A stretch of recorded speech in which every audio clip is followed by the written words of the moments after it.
উপরে দোতলা থেকে সুলতানা শেখ কামালের ওয়াইফ, সেও একটা মানে অটোমেটিক রাইফেল দিয়ে দোতলা থেকে নিচে যে জমাত হয়েছে তারা বুঝতে পারছে তারা কেউ অ্যাটাক করতে আসছে, মানে 32 নম্বরে মুজিবের বাসী, ওখান থেকে গোলাগুলি করছে। এসব গোলাগুলি হওয়াতে একজন সিপাহী মারা গেছে, আরো মনে হয় 2-1টা ওয়ান্ডেড হয়েছে, কারণ তখন অন্ধকার ছিল, অন্ধকারের মধ্যে গোলাগুলিতে পড়ছে, মারা গেছে। এই এখন চোখের সামনে তাদের একজন সিপাহী মারা গেছে, এটা দেখে অন্যান্য সিপাহীরা খেপে গেছে। গুলি আগে স্যার শুরু হলো কাদের পক্ষ থেকে? মানে বজলুল হুদার কথা মতো শেখ কামাল এবং তার ওয়াইফ সুলতানা, এই দুজনের থেকে গোলাগুলি।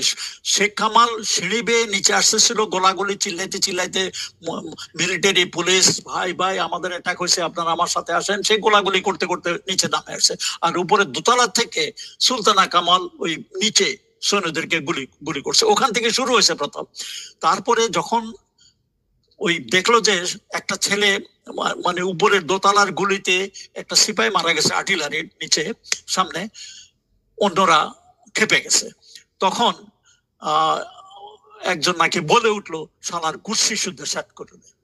এই কথাটা কিন্তু পরবর্তী পর্যায়ে শেখ মুজিবের বাসার এক চাকর, সে লাফায় যায় পলায় অন্য জায়গাতে আশ্রয় নিচ্ছে, সে ওটা স্বীকার করেছে যে গোলাগুলি শুরু হয়েছে মানে শেখ কামাল এবং সুলতানার তরফ থেকে, উপরের থেকে, এবং ওই নিচে একজন লোক মারা গেছে, আরো হয়তো 2-1টা ওয়ান্ডেড হয়েছে। এইসব দেখে অন্যান্য সিপাহীরা খেপে গেছে, বলেছে শালার গোষ্ঠী শুদ্ধা শেষ করে দেয়। এবং ওই পর্যায়ে ওই আমাট করলো, করে এসে ঘরে মানে গেট ভেঙে ঢুকে গেছে। তো মিনওয়াইল হুদাও আসছে।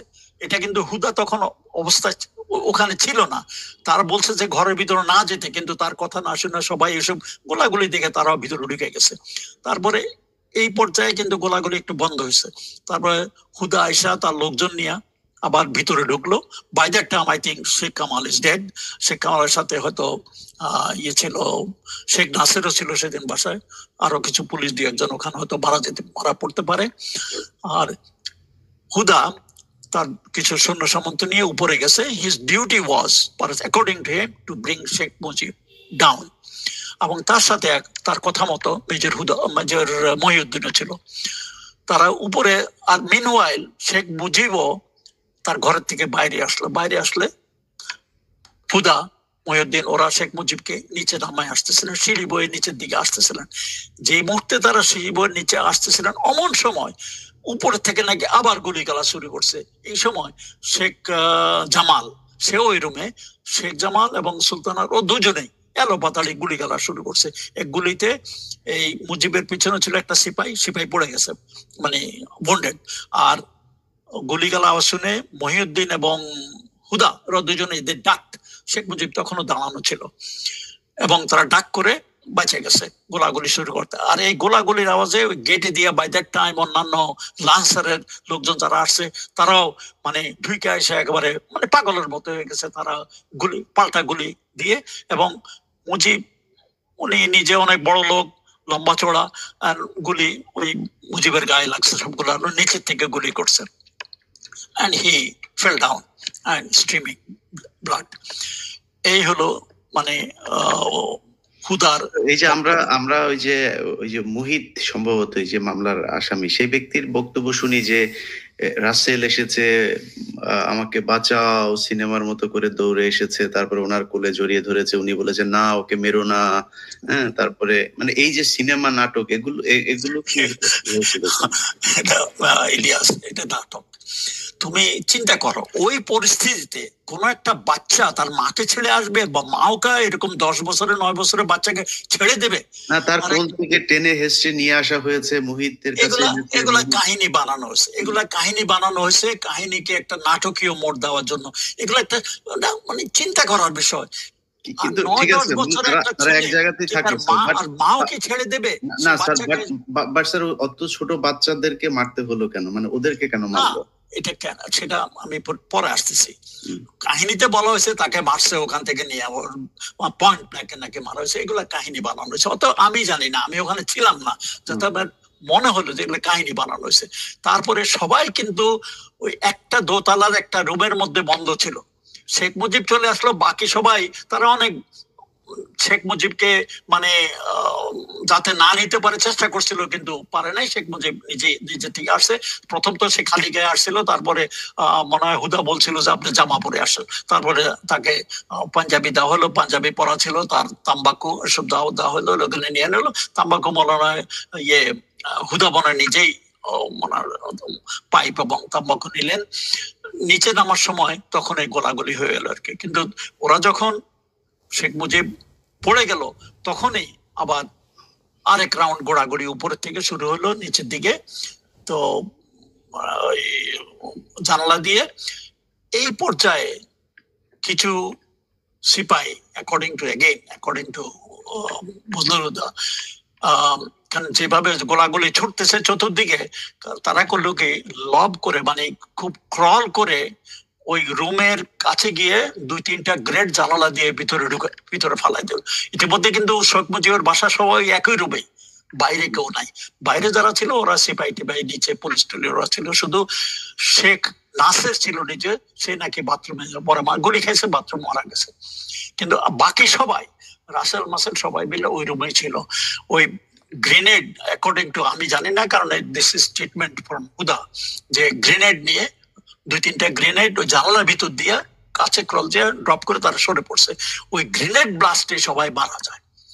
এই মানে পরিবার সবাই এক জায়গাতে ছিল, ওখানেই ছিল, এবং সবাই এক রুমেই সবাইকে মারা যায়।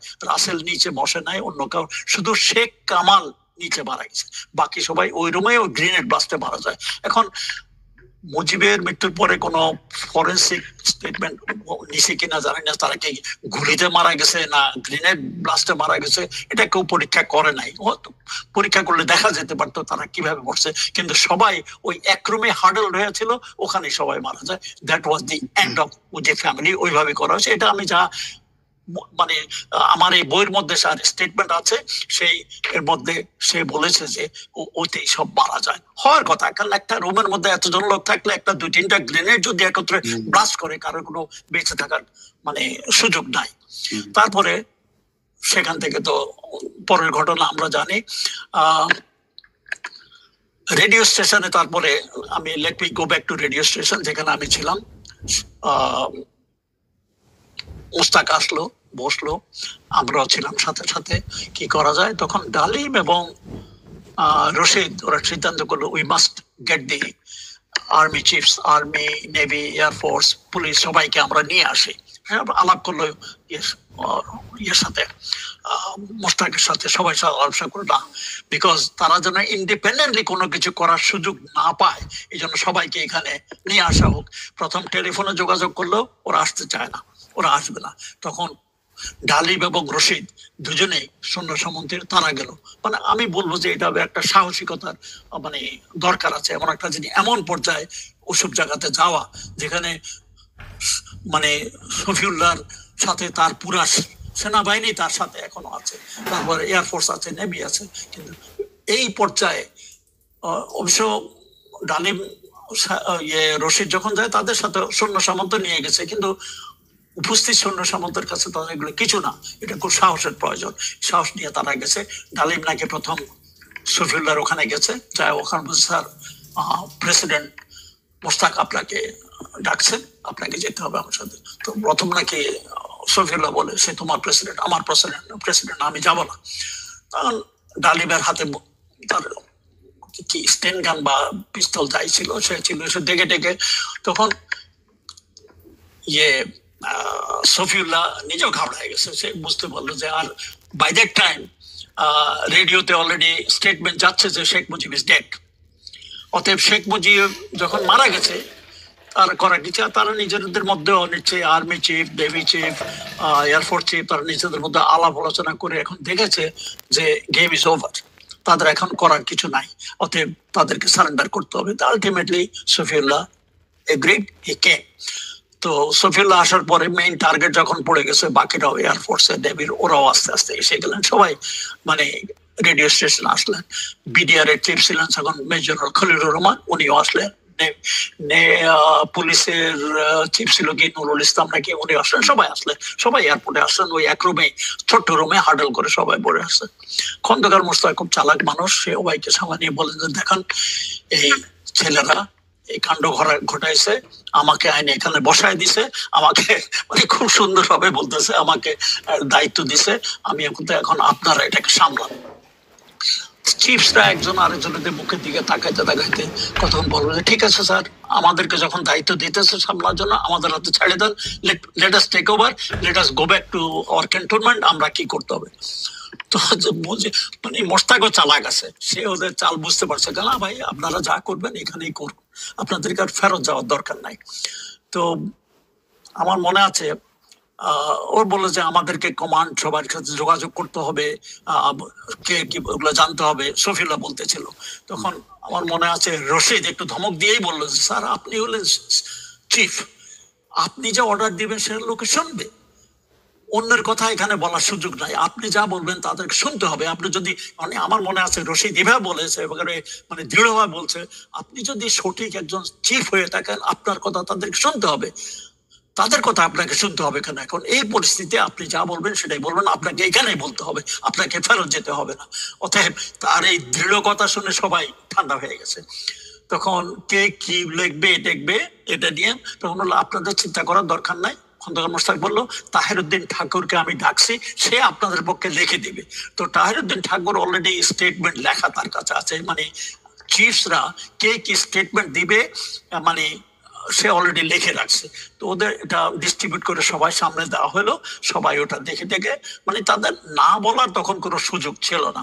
তখন একজন একজন করে শফিউল্লাহ, নেভি চিফ ছিলেন তখন M A Khan, rear admiral, তারপরে এয়ার চিফ ছিলেন এয়ার ভাইস মার্শাল খন্দকার, এরা সবাই একজন একজন করে বেতারে যে আবার এক একটা স্টেটমেন্ট হতো 5-10 মিনিটের বেশি নয় করে একজন একজন সবাই বলেছেন যে আজ সকালে যে সামরিক অভ্যুত্থান হয়েছে তাদের প্রতি আমাদের সম্পূর্ণ সাপোর্ট আছে, এবং খন্দকার মোশতাক নেক্সট প্রেসিডেন্ট হিসাবে তার প্রতি আমরা অ্যালিজেন্স, আমরা অনুগত্য স্বীকার করতেছি। এরকম দিয়ে আপনারা সবাই শান্ত থাকুন, সুতরাং পুরা আর্মি তাদের মানে এটা এটা আমার মুখের কথা নয়, এটা কিন্তু রেকর্ডেড, তারা যে প্রত্যেকে স্টেটমেন্ট দিয়েছে এগুলো রেকর্ডেড আছে। তারপরে বিডিআর দিল, পুলিশের চিফ দিলেন, তারপরে রক্ষী বাহিনীর চিফ ছিলেন না নুরুজ্জামান তখন দেশের বাইরে, তো ডেপুটি চিফ ছিল একজন lieutenant colonel, he has given the statement, আনসারের চিফ, প্রত্যেককে দিয়ে স্টেটমেন্ট দেওয়া হইলো, প্রত্যেকের স্টেটমেন্ট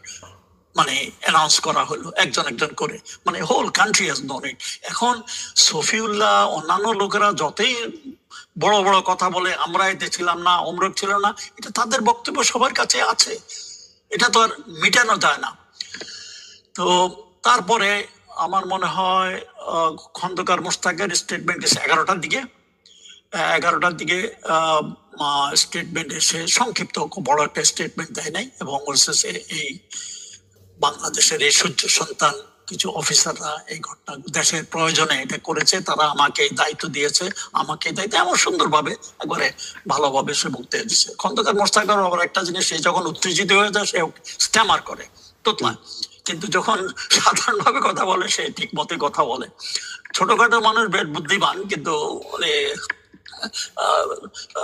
একটু তোতলানো ভাব আছে আর কি, উত্তেজিত হয়ে গেলে আর কি। যাই হোক, সেটা হলো বেতার ঘরের কাহিনী, বেতারের কাহিনী অতটুকুই। তারপরে 12টার দিকে কারফিউ রিলিজ করা হলো, সেদিন শুক্রবার ছিল, জুমার দিন, জুমার জন্য কারফিউ রিলিজ করা হলো। আর the moment curfew has been lifted, এটা একটা দেখার, যে তোমাদের তখন জন্ম হয় নাই, তখন যারা ঢাকায় ছিলেন আমাদের মুরব্বীরা, বয়স্করা, তারা দেখেছেন সেই ঢাকার যে চেহারা, মানুষ এবং উল্লাসে ফেটে পড়েছে বাইরে সারা, মানে ঢাকা তখন, ঢাকার লোক সংখ্যা এখনকার মতো এত বেশি ছিল না, কিন্তু যেই সংখ্যার লোকজন ছিল সবাই বাইরে এসেছে উল্লাস করতে। হুমায়ুন আহমদের নাম সবাই জানে, কথা সাহিত্যিক, পপুলার। হুমায়ুন আহমদের দেয়াল বইতে উনি লিখেছেন